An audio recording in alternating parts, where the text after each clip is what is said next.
नमस्कार, मैं सान्या सिंह आपका स्वागत करती हूँ फिल्मी फीवर मसाला के एक अनोखे शो किस्से कहानी में। आज हम बात करने वाले हैं 1980 के दशक में आई एक प्रसिद्ध धारावाहिक रामायण के किरदारों की कास्टिंग के बारे में, जिसे जाने माने निर्देशक रामानंद सागर ने बनाया। किरदारों की कास्टिंग काफी चुनौतीपूर्ण थी। आइए हम बात करते हैं श्री राम का किरदार निभाने वाले अरुण गोविल के बारे में, जिनकी शारीरिक बनावट और शांत व्यक्तित्व मर्यादा पुरुषोत्तम से ही मिलती थी।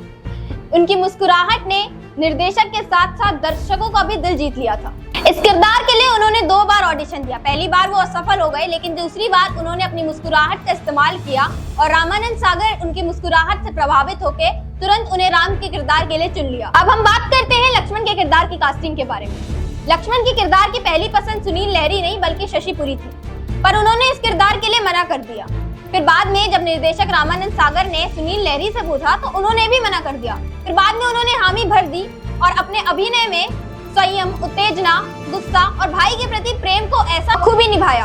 अब हम बात करते हैं भरत का किरदार निभाने वाले संजीव शर्मा के बारे में।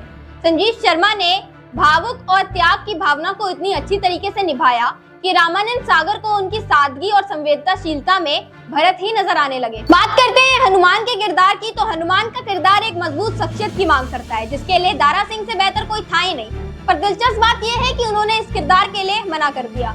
रामानंद सागर के बार बार समझाने के बाद उन्होंने हामी भर दी और हनुमान का किरदार इतना अच्छा अभिनय किया कि आज भी लोग उन्हें हनुमान के नाम से जानते हैं। बात करें रामायण के नेगेटिव किरदार मंत्रा की, तो उसे अभिनेत्री ललिता पवार ने निभाया था। उन्होंने मंत्रा की चालाकी और चाल को इतनी बखूबी निभाया कि दर्शक को कभी कभार लगता था कि वही बुरी है। और दिलचस्प बात यह है कि ललिता पवार ऑडिशन देने तो आई केकई का थी, पर जब उन्होंने मंत्रा का अभिनय किया तो निर्देशक को लगा कि मंत्रा का अभिनय तो इन्हें ही करना चाहिए। बात करें रामायण के प्रमुख किरदार के बारे में, रावण के बारे में, तो रावण का किरदार अरविंद त्रिवेदी ने निभाया था। अरविंद त्रिवेदी देने तो किसी और का ऑडिशन आए थे, पर गलती से उन्होंने रावण का संवाद पढ़ लिया। जब निर्देशक ने देखा कि उनके संवाद और हाव भाव बिल्कुल रावण की तरह ही लग रहे हैं, तो उन्होंने कहा कि तुम्हें तो रावण का ही किरदार करना चाहिए। उन्होंने इतने बखूबी निभाया कि सेट पे कई बार लोग हैरान हो जाते थे। रामायण की ये कास्टिंग की प्रक्रिया लगभग 1 साल तक चली थी। आगे और ऐसी किस्से कहानी के लिए देखते रहें फिल्मी फीवर मसाला।